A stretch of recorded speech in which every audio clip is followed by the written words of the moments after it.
যারা ছোটবেলা থেকে স্মোক করে তাদের দেখবেন বুড়ো বয়সে গিয়ে একটা নিদেনের কাশি ধরে।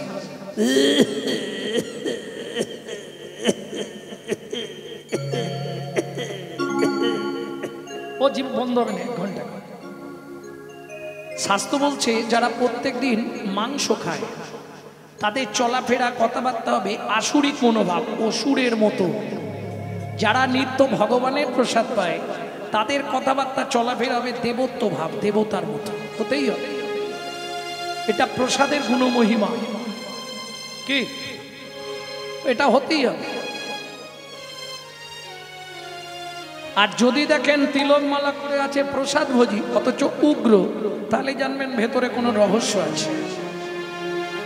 তাবতে সভ্যতে মূর্খ লম্ব সাটো পটাম্বিত যাবৎ কিঞ্চিত ন ভাষ্যতে।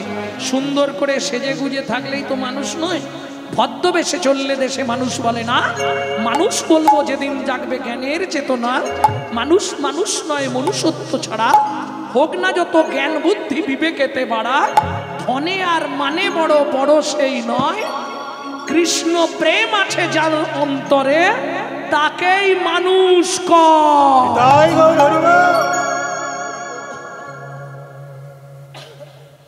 বুঝে নেওয়া গেল?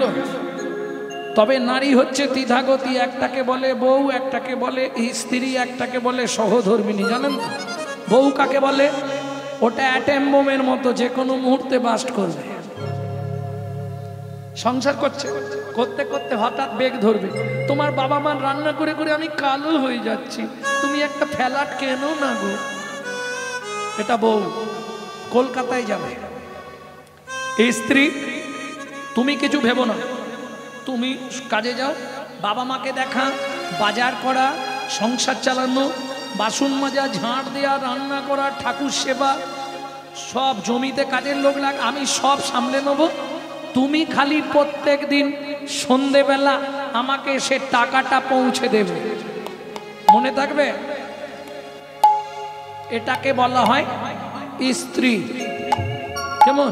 স্বামী যদি এদিক ওদিকও করে এটা বুঝতে হবে।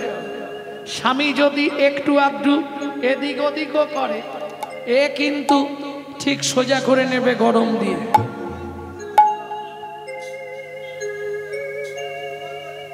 এই রে ফিটিং ছেড়ে দাও, চলে এসো এখানে, চলে এসো, চলে এসো এখানে, চলে এসো। মাইক ছেড়ে আমি বসে যাচ্ছি, তুমি চলে এসো। আমার টাকাটা তোমাকে দেবো, তুমি এসে গানটা গেয়ে দাও। তার মানে কি হতো? এদিক ওদিক এলো। ওই যে বললাম এদেরকে সিধে করার জন্য স্ত্রী চাই, গরম মেরে সিধে করে দিতে হবে। দেখেননি জামা কাপড়ের ভাঁজ সব সোজা হয়ে যায়, এর নাম স্ত্রী। ভক্তমণ্ডলী, ভক্তিমতী মায়েরা, আজকে যার কথা শুনবো তিনি হলেন কে? সহধর্মিনী সুজাতা, স্ত্রী তার অতি গুণবতী।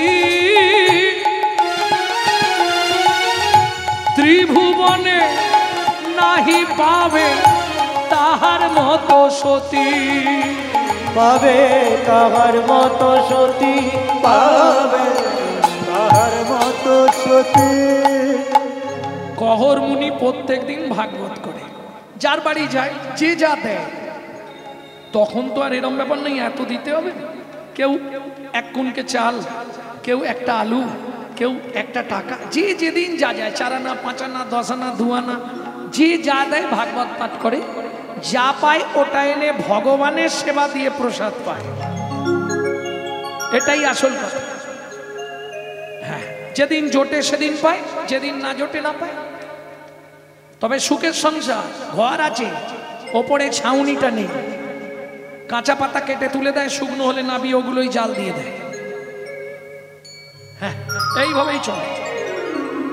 একটা কাপড় ও মায়েরা মাঝখান দিয়ে চেলা করা, এবেলা একবার পরে, ও বেলা একবার পরে। বুঝতে পারছো কত সুখের সংসার? আর সুখ শুনবে বুক ফেটে যাবে।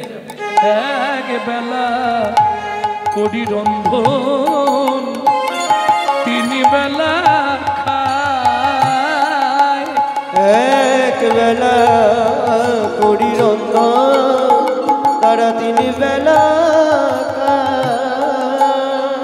জুটিলে দিন দিন উপবাসে যায়। কাউকে চায় না, কোনো দিন কাউকে বলে না যে আজকে আমার সংসারটা চরণে কিছু একটু দাও না। তুমি যেমন দেবে তেমন চলবে, তুমি দিলে তোমাকে দেবো, তুমি না দিলে না দেবো, আমার কি করার আছে? কি তোমার দ্বারা যদি জগৎ চলে তাহলে তুমি দিলে তোমাকে দেবো, না দিলে না দেবো। তুমি আমি ভাবলেও তো হবে না। দেখবেন সমাজে অনেক ব্যক্তি আছে কোটি কোটি টাকার মালিক, তার বাড়িতে জীবনে কোনো অতিথি সেবা হয় না, কোনো বৈষ্ণব যায় না, জীবনে সে বাড়িতে হরিনাম করাতে পারে না। কেন পারে না? ভালো করে বুঝতে হবে এগুলো। পূর্ব পূর্ব জন্মের যদি এক লাভ স্বীকৃতি রয়, তবে তার গৃহে একদিন হরিনাম হয়।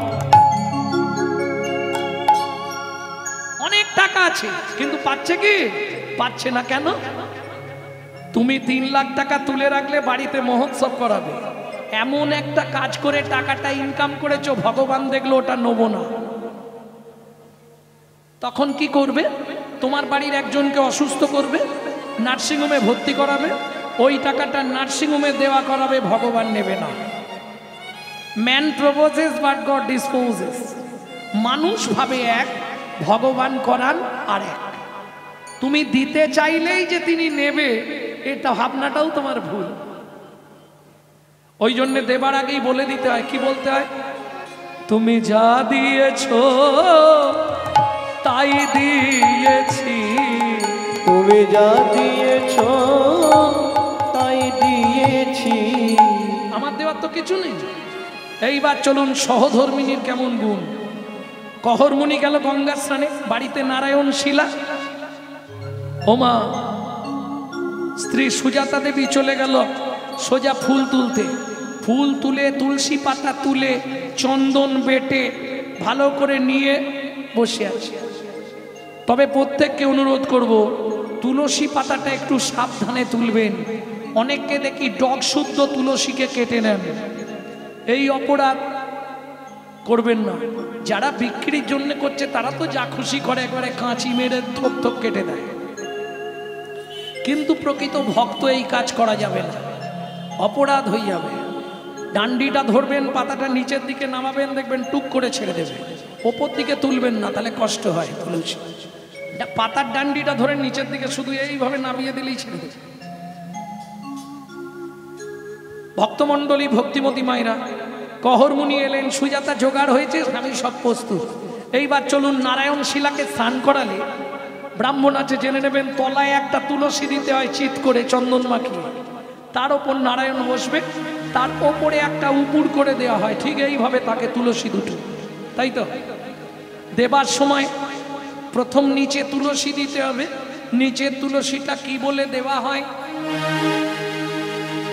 গোবিন্দং গোকুলানন্দং গোপালং গোপী বল্লভং গোপালং গোপী বল্লভং গোবর্ধন ধারবিরম তং বন্দে গোমতি প্রিয়ম তং বন্দে গোমতি ওম প্রিয়ম। নমঃ ভগবতে বাসুদেবায় নমঃ। বাসুদেবায় নমঃ। এবার চলুন উপরের তুলসীটা চাপাতে হবে। কি বলে?